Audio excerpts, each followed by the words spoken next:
బదులుగా నీ పెళ్ళాన్ని మా ఇంట్లో పనికి పంపించు అన్నాడు. అలా వెళ్ళుంటే నా మీద కూడా పుకార్లు పుట్టించేవారు నీలాంటోళ్ళు. అవన్నీ తట్టుకోలేక మీ నాన్న ఆత్మహత్య చేసుకున్నారు. అప్పుడు ఈ ఊరంతా కిక్కురు మళ్ళలేదు. ఇప్పుడు మాత్రం కారు కూతలకు వస్తున్నారు. పద్మ గురించి నువ్వు మాట్లాడుతున్నావా? నీ అమ్మనై పుట్టకపోతే స్నానం చేసేటప్పుడు నన్ను కూడా కంతల్లో నుంచి చూసుండేవాడివి. ఆడదాన్ని వెంటబడి తిరిగేటప్పుడు ఉండే మగతనం ఆడదాన్ని వెనక నిలబడి చూపించండి. చిచ్చి.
తాళ్ళరేవు చంటి మామయ్య వాళ్ళ అబ్బాయికి వీఆర్ఓ పోస్టింగ్ వచ్చిందంట.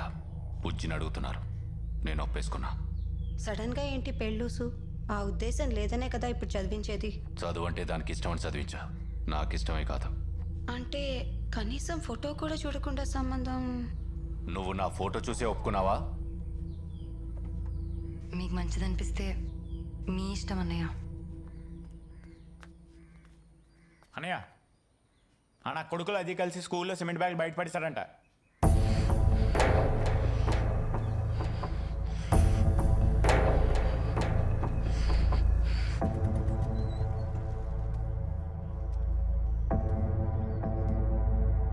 బాబు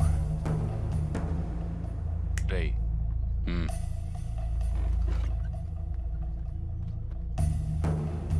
రండి బాబు. రే కనుక తలపైరా.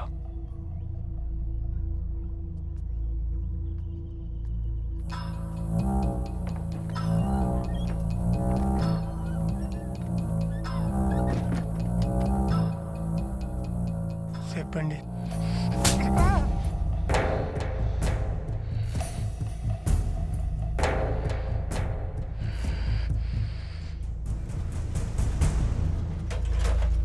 మళ్ళీ కొడక ఎరా లక్ష్మణ్ చూస్తున్నావా? మాట్లాడలేంటే బెల్ల కొట్టినాయిలాగా. ఏటైందయ్యా? నా కొడక ఉడుకు పలుకు లేకుండా మాట్లాడమని మాట్లాడదారా? తినేకండి. ఆయన లక్ష్మణ చుట్టమేటయ్యా? అడుగు. ఏంటి చూసావా? చూశాను. అయితే ఏంటి? నా కొడక ఎదురుతాను. నోటికేదో వస్తుంది మాట్లాడుతున్నా. ఇవన్నీ నీకు అవసరమా? ఉండయ్యా, ఉన్నాయి సాలనేనట్టి గొడవలేటి. ఆయన అమ్మాయి సుత్తనట్టు నీకెవరు చెప్పారు? ఇది గుండు కొరికాడు కదా, ఆయనే చెప్పాడు. అమ్మా, నేనేం లక్ష్మిని ఇష్టం లేకుండా చూడలే. లక్ష్మికి కూడా నేనంటే ఇష్టమే. నాకెవడైతే గుండు కొట్టాడో వాళ్ళ నేనేం బలవంతం చేయలే. ఇష్టంగానే చూసుకున్నాం, ఇష్టంగానే కలుసుకున్నాం. నా కొడక పీకేదే. అసలు ఏం మాట్లాడుతున్నారా? నువ్వు ఉండే కొంపాలు ఇచ్చింది, మీ అక్క చేసే ఉద్యోగం వాళ్ళు ఇప్పించింది. ఇవన్నీ నీకు అవసరమా? ఆడొచ్చి పెత్తనాలు ఎత్తంటే మా ఇంటి ఆడదాని మీద చెయ్యింది వేసారో నాలుగు కొట్టకుండా నా మీద దొరుకుతావు నువ్వు. ఆడు కూడా నన్ను నాలుగు కొట్టి పంపించాడు. వాళ్ళ పాత బట్టలు తొడుక్కుని బతికేవాళ్ళం. మనకి ఈ పేమన అవసరమా?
ఏంటి మా ఇంటి ముందు పెంట?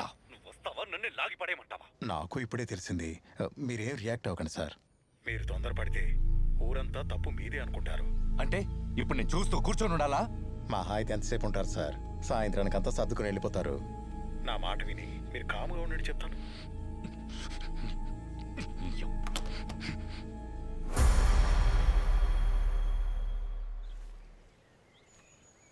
పద్మ ఒకడు ఒక్కరితే కూర్చొని ఉంటే ఆడి దగ్గర ఈడి దగ్గర డబ్బులు తీసుకొని శాతకానంలో లెక్కెడుతూ కూర్చుందాం ఇక్కడ. ఈ సీన్లో నేనేం చేయలేనురా, చేయలేను. వాడికి అప్పడిపోయాను. అప్పడ్డావు కానీ తప్పు చేయలేదు కదా బాబాయ్.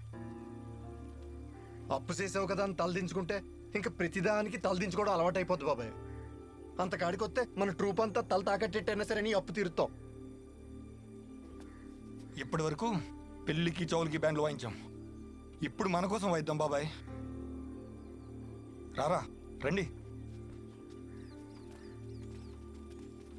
రేయ్, ఎక్కడికి ఊపుకుంటూ వెళ్తున్నారు?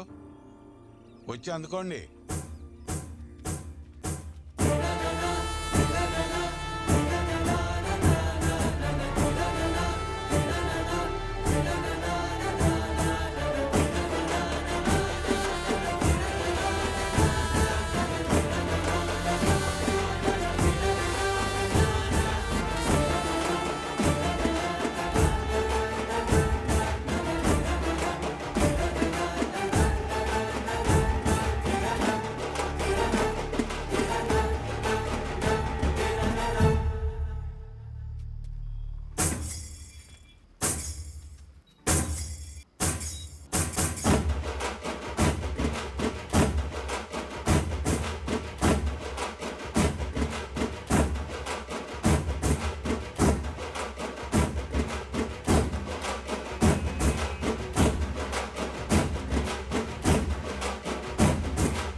ఏంటే నలుగురు నెంటేసుకొస్తే ఇప్పుడు నేను బెదిరిపోవాలా?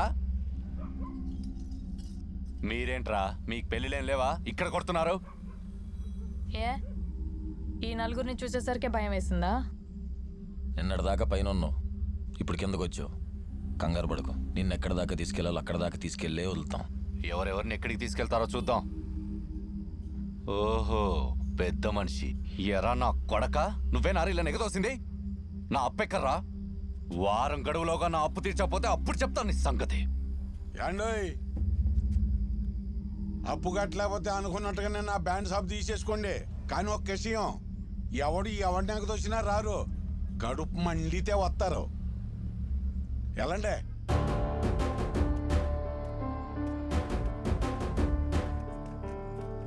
ఒరే, ఆ ఎంకన్నగాడి ఇంటి ముందు పద్మ భలే కూసుందిరా. నాకు కూసోలని అనిపించింది కానీ కులపోడు కదా, బాగోదని. అబ్బా, ఒకే కులపోడైనంత మాత్రాన మనకేమన్నా వడ్డీలు తక్కువకి ఇచ్చాడా అండి? లేదు కదా. మళ్ళీ లాక్కోవాలన్నప్పుడల్లా ముక్కు పిండి వసూలు చేశాడు. పెద్దానికి అక్కర్లేదు క్యాస్ట్ ఫీలింగ్లు. రేయ్, ఏండే నువ్వు వెళ్ళి ఆడి దగ్గర సలవకుండా పెట్టరారే.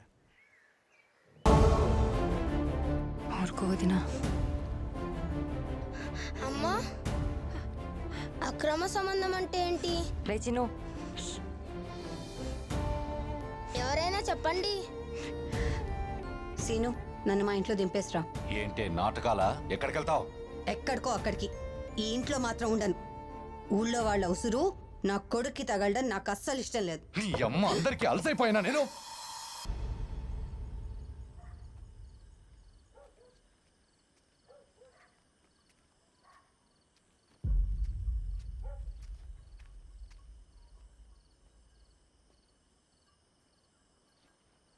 నేను నీతో మాట్లాడొచ్చా?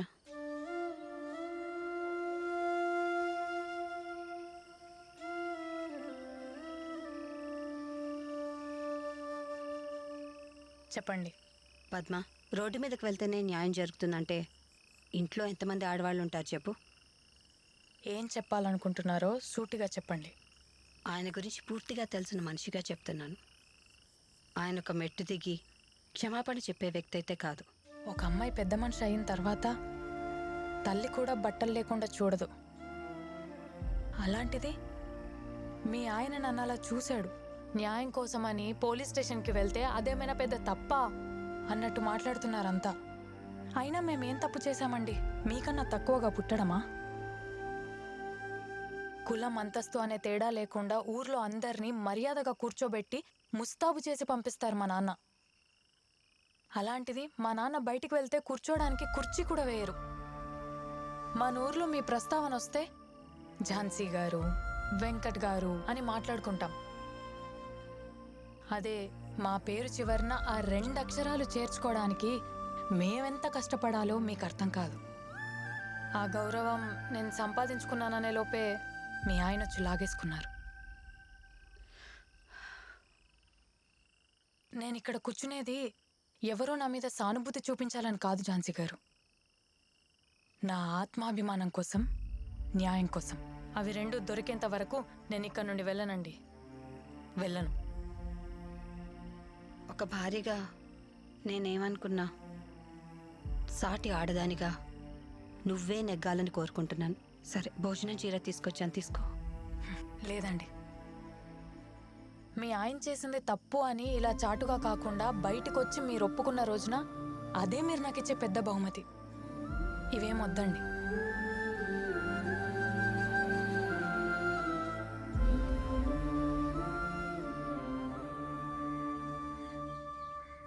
రెండు రోజులు చెల్లి పెళ్లి పెట్టుకొని ఇంటి ముందు ఇది గొడవలేంటి? పెళ్ళప్పుడు ఏమైనా ఇబ్బంది అయితే?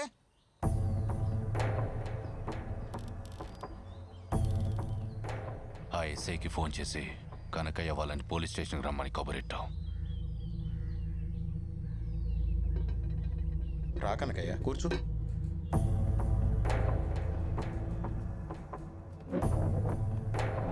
కూర్చో నాన్న, కూర్చో.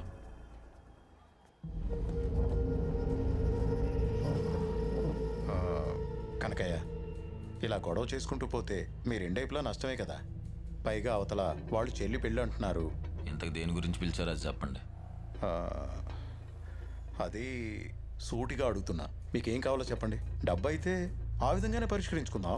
నువ్వెందుకు నసుకుతున్నావు? ఏం కావాలి, ఎంత కావాలి అడగమని చెప్పు, పడేస్తాం. డబ్బులు ఎవరికి కావాలి? అమ్ముడు పోయే వాళ్ళు బయట చాలా మంది ఉంటారు. వెళ్ళి వాళ్ళని కొనుక్కోమనండి, మమ్మల్ని కాదు. డబ్బుందని మదమా? అన్ని పనులు అందరూ చేసి పెడతంటే తెలియట్లేదు మీకు. ఏదో రోజు ఆవిడ బొచ్చాడు కొరుక్కునే రోజు వస్తుంది, అప్పుడు తెలిసిద్ది మనిషి విలువ, పని విలువ. ఇప్పుడు మీకేం కావాలంటారు? క్షమాపణ చెప్పించమంటారా? నీకు చెప్పానంటే నేను క్షమాపణ చెప్తానని. ఆడు చెప్పినా నాకొద్దు. అమ్మాయి మీద చెయ్యేసిన ప్రతి ఓడు క్షమాపణతో పోతుందనుకుంటే రోడ్డు మీద ప్రతి ఎదవా చెయ్యేస్తాడు. అరే, దిగొచ్చారు కదా నలుసా, ఏం తప్పు చేశారని అరెస్ట్ చేయమంటావమ్మా? తప్పేం చేశాడా? సరే, ఇప్పుడు నేను కూడా ఆడు బట్టలు తీస్తాను, మొండి మనతో రోడ్డు మీద తిరగమని చెప్పండి. ఆ పరిష్కారం అయితే మాకు సరే. కొడక, ఏం మాట్లాడుతున్నావురా? సైలెంట్ గా కూర్చుంటే చేతగన్నాను అనుకుంటావా? మాట అంటేనే కోపం వచ్చింది కదండి, మరి మాకు అందుకే వచ్చింది. ఆ రోజు కూర్చుందంటే బలిసిందని నన్ను కొట్టారు, మరి ఇక్కడ ఈడికి బలిసినట్టుంది. ఏట్రా నూనెరా మళ్ళీ. పద, మనం వెళ్ళి మన పని మనం చేద్దాం. వీళ్ళతో మనకెందుకు? పద. రేయ్, ఆ రోజు ఫోన్లే కదా అని గుండె కొరికా. ఈసారైతే పీక మీదేస్తా. పీక మీదేస్తావా? వేయరా, వేయ్. మా వాళ్ళకి పీకల మీద కత్తులు పెట్టడం కొత్తేం కాదు. ఆదివారాలు ఇంటికి పిలిచినప్పుడు జాగ్రత్త.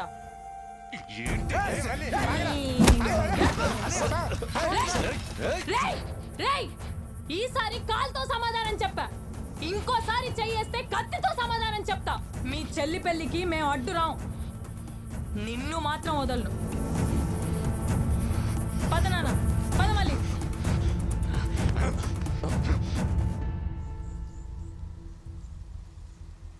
ఎరా ధర్నాలో కూర్చోకుండా ఏడు కూర్చున్నావు? ఏదైనా రాజీ కుదిరిందా ఏంటి? రాజీనా? వాళ్ళ చెల్లి